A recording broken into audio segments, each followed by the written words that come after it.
So we probably should have done this in person because we are very close. And I think, are you at the office today? I am at the office just across the river from where you are right now. I think we're a 5 to 10 minute drive across the Yes. Nickel Bridge. Yes.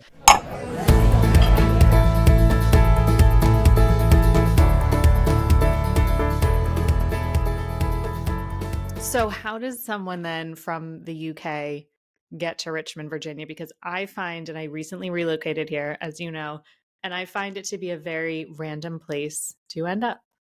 I know it's what's extraordinary is that I'm a port guy that lives in Richmond, and you're the only port blogger in America, and you happen to be ending up in Richmond too. What is it about this city? Um, I don't know. And you've been all over the world. So, how do you place Richmond? I'm still learning kind of what Richmond is and what it isn't. Are you enjoying it? Do you like living here? I think it hasn't recovered yet from COVID. Pre-COVID, you could afford to eat out every night. Uh, Unfortunately, the restaurants all closed, and on reopening more recently, and this is not just Richmond, it's all over the country, the prices have gone up dramatically, and the price of wine in restaurants in America is stupid. Um, and Mm-hmm. and so I tend to do corkage more than buying off the list, but even corkage is now going up stupidly. So restaurants, they're not opening as much. They're not open as much for lunch. They're not opening as many days of a week, and so it's really frustrating. But So, the icebreaker question that I ask everyone on this podcast is also one of my favorite questions. And if you could invite one person, living or dead, to a dinner party, who would you choose? funny, last week I was doing a podcast, and I was asked if I was a grape variety, which one would I be? That's a great question. It's a good question. I ended up choosing Cinsault because it makes my favorite wine in the world, which is Chateau Musard. But it's a great grape. A grape makes great wine, but it's also makes a flawed wine. And Chateau Musard is great because of its flaws, not because of its purity. And Well, so we're not inviting grapes to the dinner party. So if it's a yeah, person, so if it were a private dinner at Balmoral, um, I would want to have dinner with the Queen because she's met so many people, she's experienced so much, she's got a great sense of humor, she drinks, and when let loose, she has fun with people who understand just the humor that she has. But then I was also thinking my mother, because my mother had an extremely good sense of humor. She was completely irreverent, and she taught me that it's better to shock than to bore. And she also, after my father probably tasted the most great wines in the world, because she always went to all his tastings and took down his notes and typed his books, and so she has experience, and she's just a great character. And also, she'd be quite surprised and maybe a bit proud of what I've accomplished with my new with my company. So I wish that she were around to know that. I heard a little bit about her, Daphne, right? In a previous, yes, content. I think it was a video interview you did. And I heard, and this was interesting, she cooked quite often. She was a wonderful cook. Brilliant. And it was her menus were largely driven by your father, but by the wine selection. Totally. Um, He would say, "We're yeah. having such and such wine tonight," and she would have to cook the food to go with it. It was never, "We're going to have this, and you need to pair Mhm. wine with it." Always the other way around. That's so cool. So let's dive in. Speaking of your father, Michael Broadbent, so just an icon in the wine world, and a true legend. So how does his legacy, how did it influence your career, and especially when it comes to your approach to fine wines? It influenced my career by not influencing my career. He uh, had no interest in my upbringing, particularly. I was a useful person for him searching out great wine cellars, and he'd sit in the sun upstairs at these great chateaus, whilst my sister and I and my mother were downstairs cataloguing all these dirty wines and dirty cellars. And so we were drinking wine every day. Obviously, that had an influence on the greatest wines. From the age of 7, he'd always make us taste the wine. It wouldn't make us necessarily drink that only for dinner. We could have orange juice or whatever we wanted, but he'd always make sure we tasted the wine. Excuse me. But he never wanted to encourage us to go into the business because it would be too easy to just get a job in the wine business and not make any effort and just be another person in the wine business. But on the other hand, if he could have told me that I could do something else, I could have easily done what Hugh Grant does. That would be a great job for me. But when I was when I was 18, after leaving school, I went to work for. I went on a cooking course, and then went to work for Hennessy and Cognac as a tour guide and interpreter, because I speak French. And then I went back to Harrods to work in the wine department for Christmas, and then I went on a trip to Australia. This was my gap year, of English gap year in school and university. And in Australia, I was working for Rothbury Estate and then Yalumba and Hillsmith's Yalumba in the Barossa Valley. And I was traveling with Mark Hugel, who was also working at a winery there, and we went to wineries together, and his enthusiasm sort of brushed off on me, and I wrote to my father and said, I think I might want to go into the wine business. And at that point, he was very encouraging. He said, well, there's a job opening at Harvey's in London, the wine shop I mentioned earlier, and you should apply for it and come back a month early. So after 5 months in Australia, I rushed back, and I was given the job in Harvey's to be working in this wine shop, which was great fun. Then when I was offered a job in Canada, Montreal, he said, well, you can either stay in the wine trade in England and have an endless job in the wine shop or something, or you could go and do something interesting.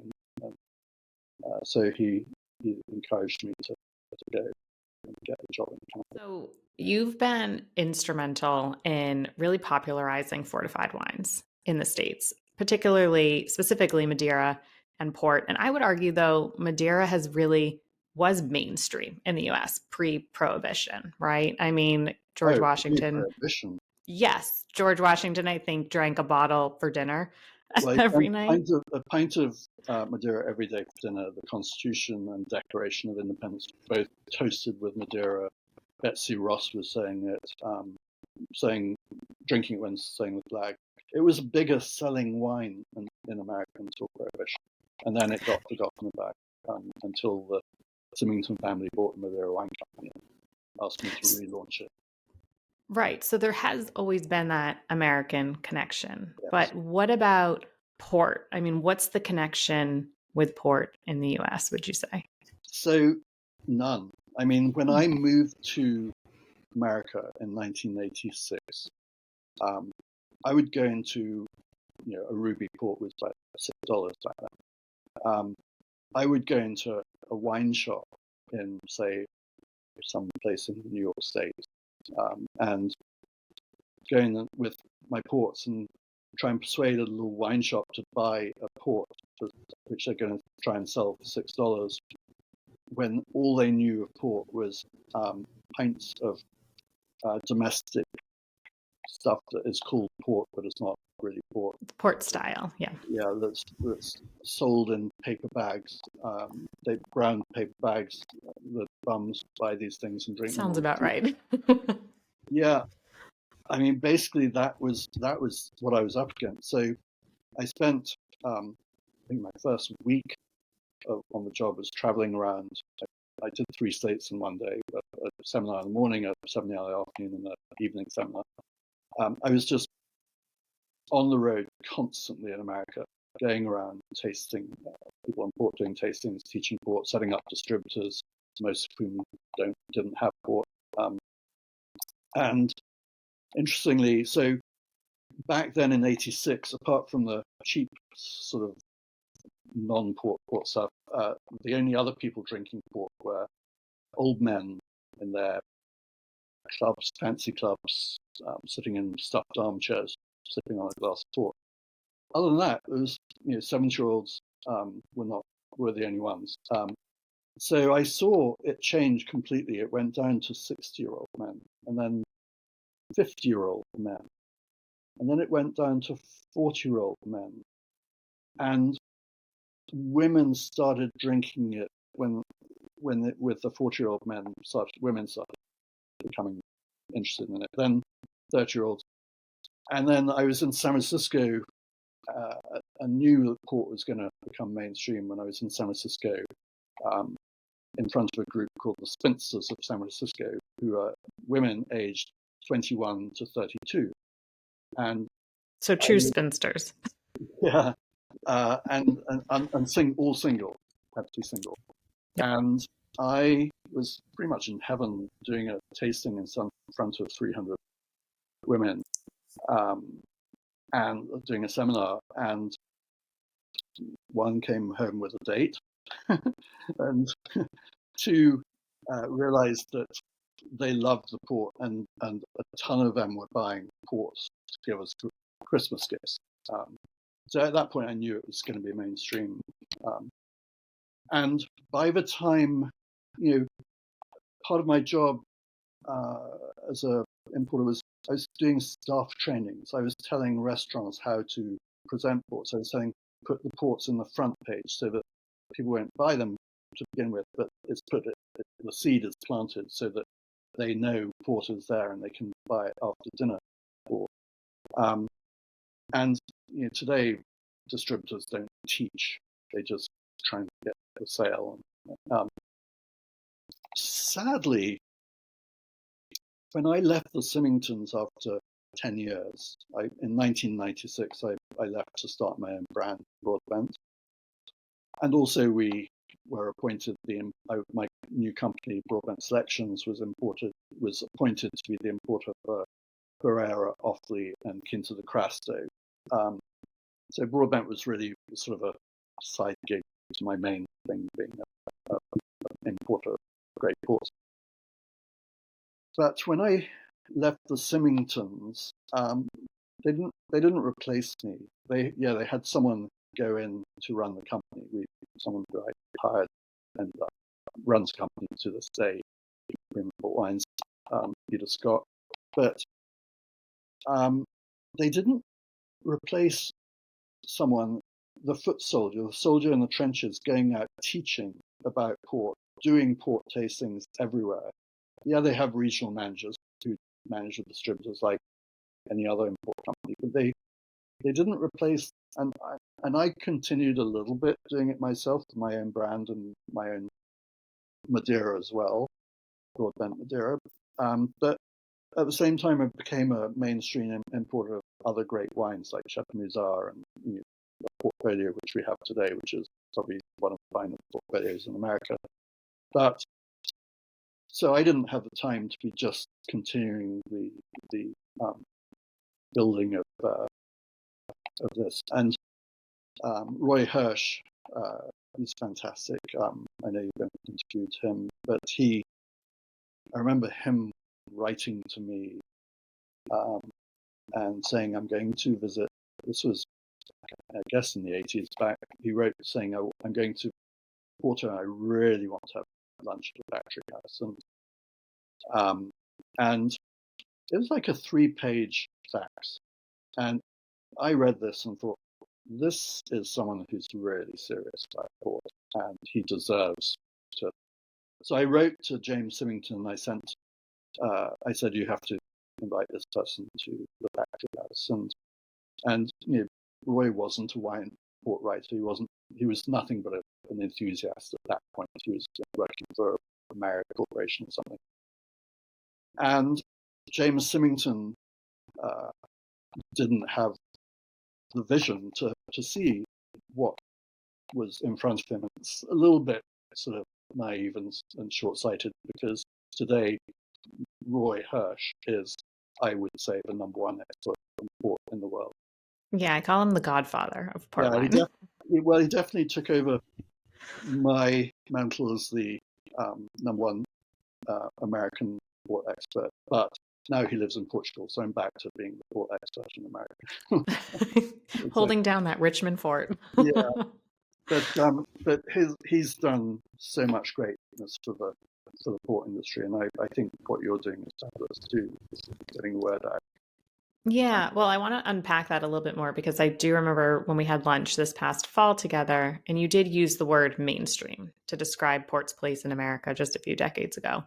And we talked about, what you had done, the tastings and getting in front of people and traveling. Was it specifically in San Francisco, or were there other enclaves, places in the United States? Was it nationwide? If I, ask my parents, was port mainstream in, the 80s, 90s? By '95, it was nationwide, absolutely everywhere. Interesting. Um, In culture, pop culture, I mean, at this point I uh, was alive, so People were excited about port. And interesting. one of the other death knells for port was um, basically Robert Parker, because Robert Parker started writing uh, huge praise for high alcohol, intensely fruity and concentrated wines, which were getting huge scores, and basically what people don't understand about wine is, through evolution, our brains are tolerant to wine. We can share a bottle of wine that's 12% alcohol with two people and then still have room for port afterwards. When you're drinking a 14.5, 15% wine, if you share a bottle, you're drunk before you get to three-quarters of it. And if you want anything else, you're just going to finish the bottle. You're not going to pour afterwards. People don't realize that if you have, let's say you drank a bottle of wine, an entire bottle of wine, I'm sure you can, that's 15% alcohol, and Yes. I drank a bottle of wine that's 12.5% alcohol.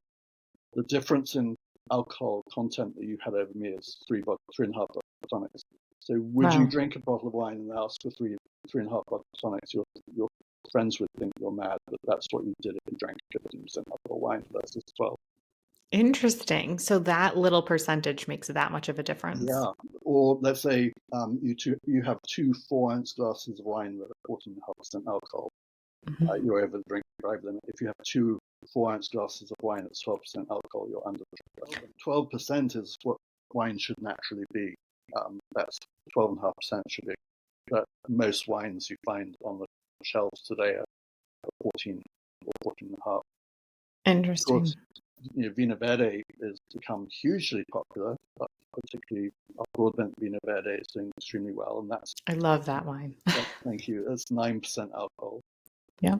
The oldest wine I ever had was carbon dated to 1670, and that's only 6% alcohol, white wine.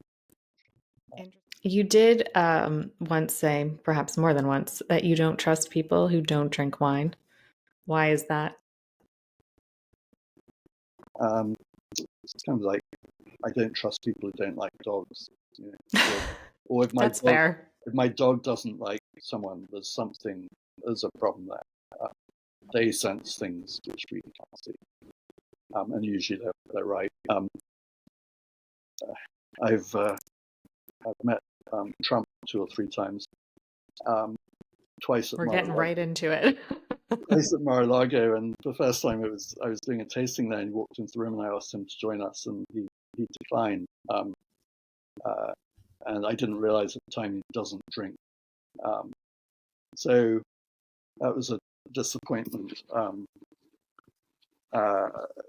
So yeah, You're fidgeting. I mean, I thank you. I trust people who don't drink for reasons they had to give up. There are obviously people who drank too much and are alcoholics and had to give up.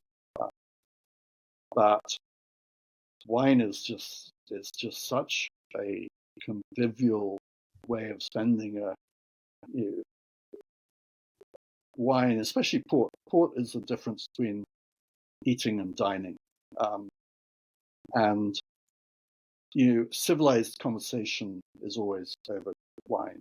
You don't really have arguments over wine. You have discussions. You can. You can have very heated exchanges, Oh I yeah, think. heated exchanges, and it loosens the tongue. Yes, it helps with heated exchanges. But Social lubricant, as my husband says. it's usually, if things go too far, you can always say, "Well, it's a wine. What is the alcohol?" But you do have great conversations over wine. Yes. So, getting back to port and mainstream, do you think that it could become mainstream again in the United States? So the problem with port is that it became branded. That promoting, the work we did to create the brand Graham's in this country, and Taylor's was doing the same, Fonseca doing the same, Salmon doing the same. Today, port is a brand. They're not going around. In 1996, restaurants were serving vintage ports by the glass, multiple vintage ports. There was the market was there to be able to sell through vintage ports within a timeline. By the way, I completely disagree that vintage port should be drunk within a couple of days of opening. Interesting. Why? I've had vintage ports open for several years and poured it to people who don't know much about port, and they seem to like it very much. But a young vintage port, let's say a brand new vintage port that's just been bottled, that would probably benefit from being open for 3 months. A tawny port has spent its entire life in a barrel exposed to oxygen, so as soon as you put it in a bottle, you're suffocating it, and it's not going to remain fresh. So you need to open that and enjoy it, and it's good for at least a year once open. No problem. Well, these are the ones that you gifted me over lunch, and I think they're pretty much all gone, empty. Well, because you drank them. There was a hole in the bottle.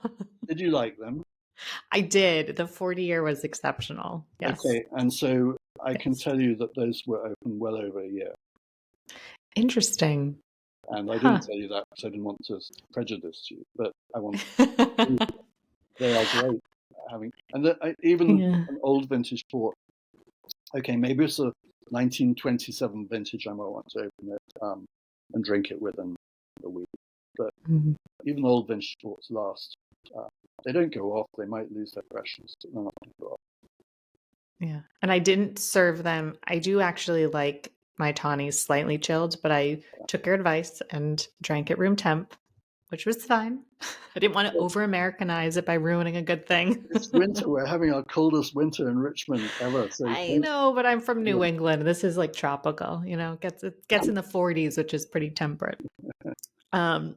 So specifically, we talked about port. The challenge. I would love to talk about the challenges, right? Yeah. So I talk about this all the time in the wine world. There are so many challenges right now happening, and we don't need to go through them, but we've touched upon them. The no low alc movement, the global wine consumption is down, from the past 30 years, all these things. But what is the counter argument for port wine? Why should more people explore, discover, and drink port? It's civilized. It has to be more than it's civilized, because I don't think that will resonate. That message might not resonate with Americans right now. So, as I mentioned before, it's the difference between eating and dining.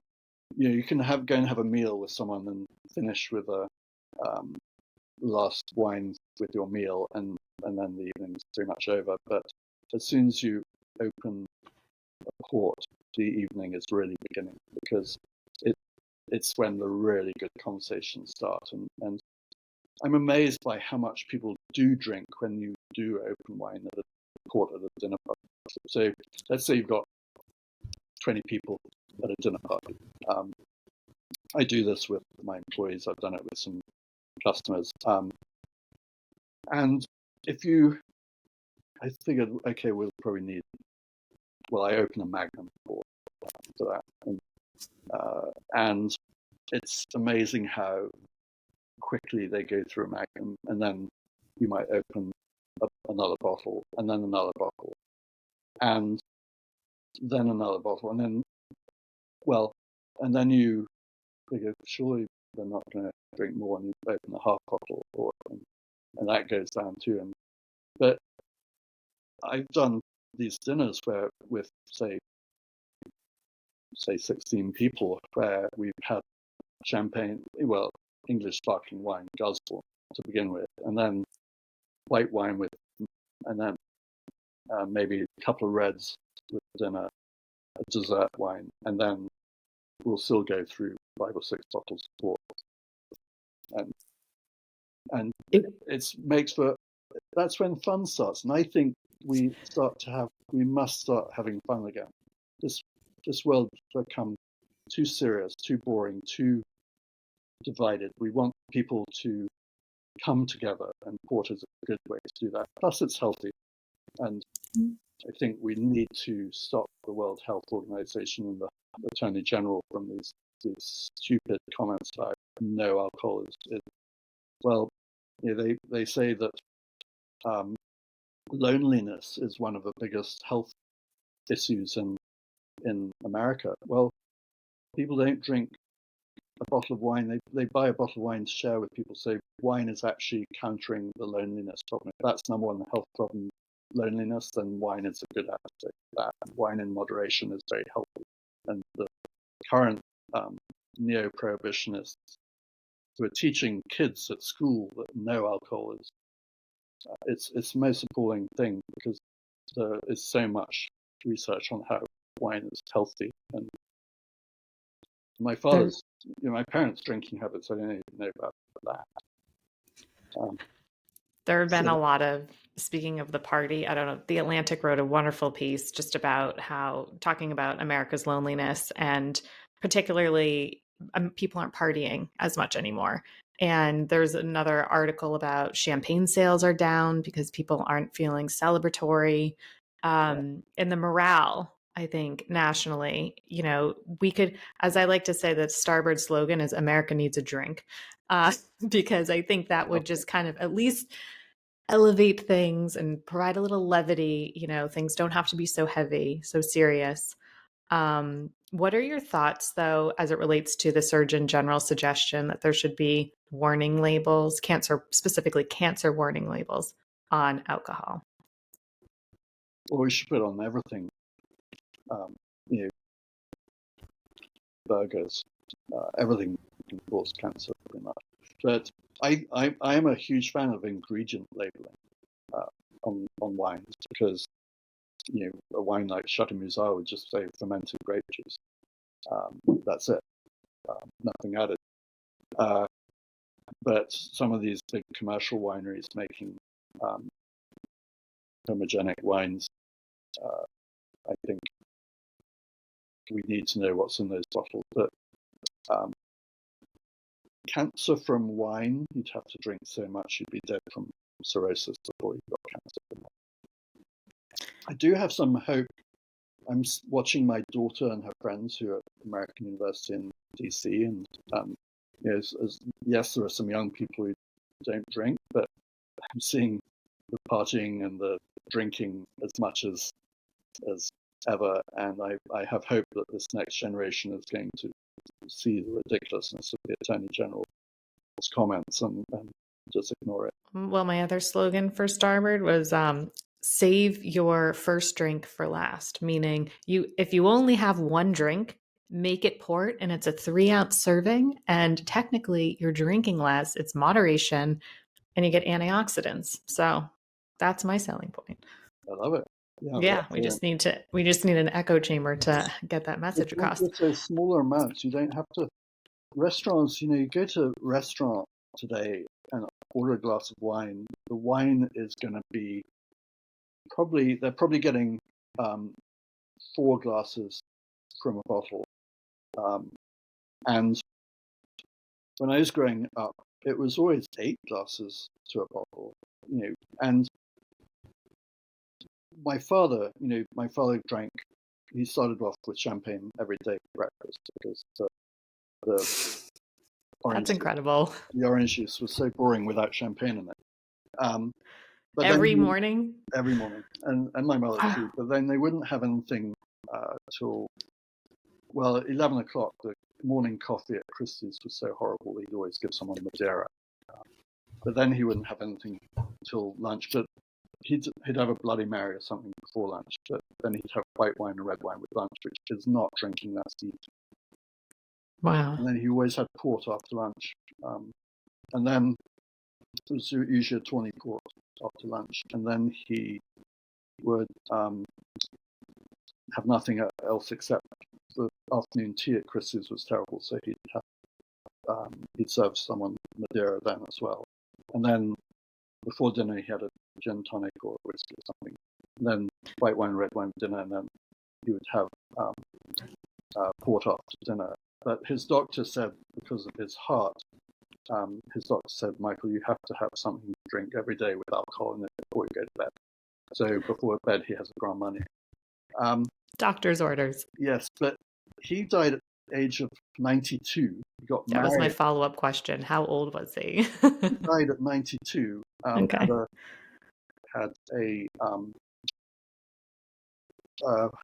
the day before he turned 92, he published his last book, and the week before he turned 92, he got married for the second time.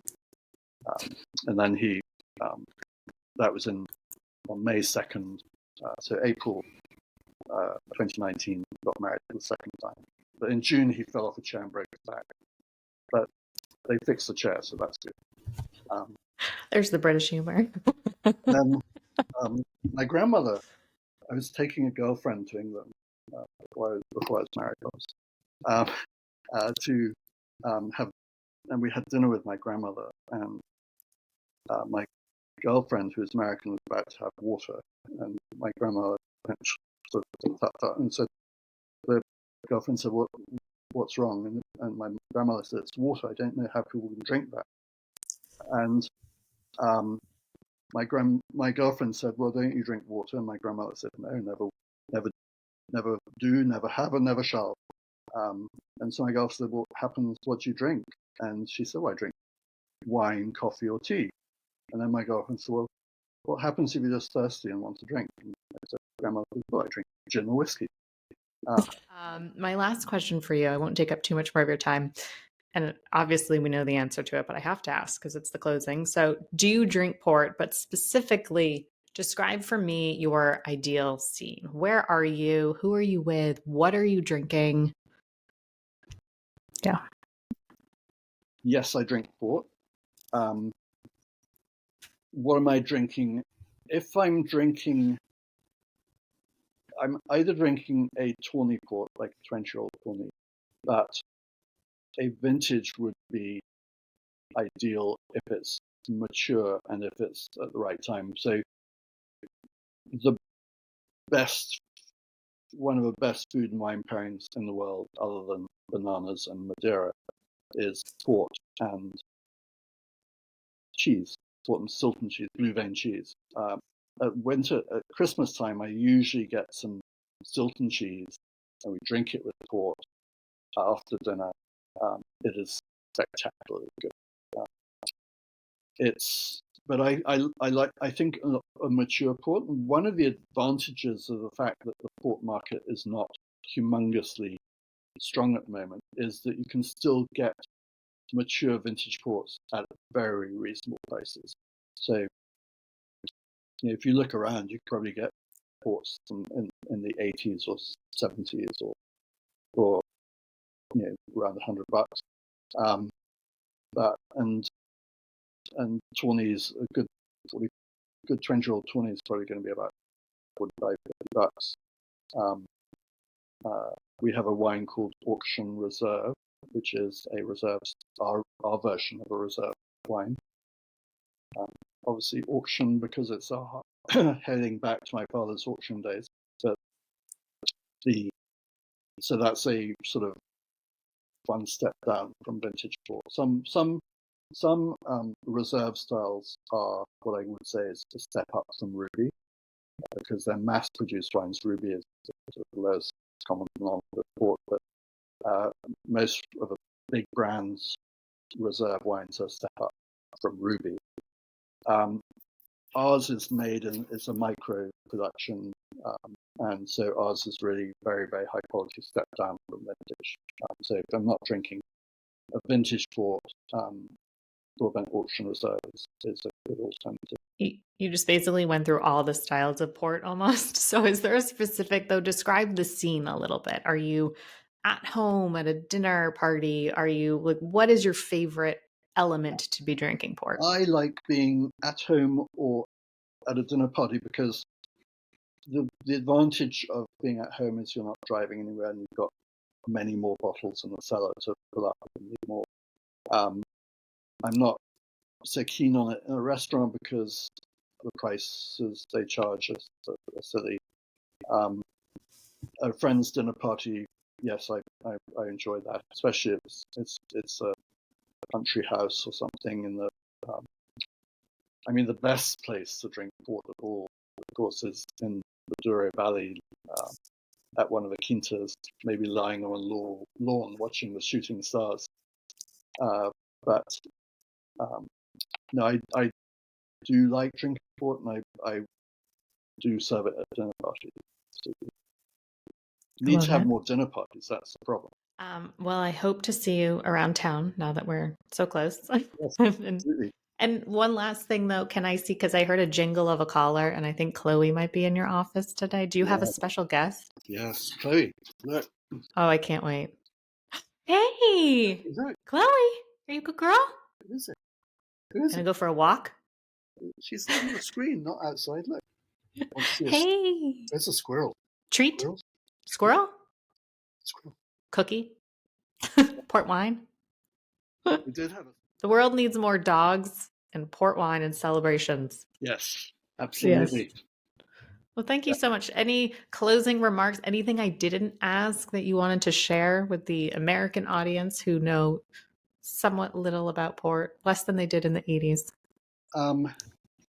Don't be scared to try it. It's so delicious.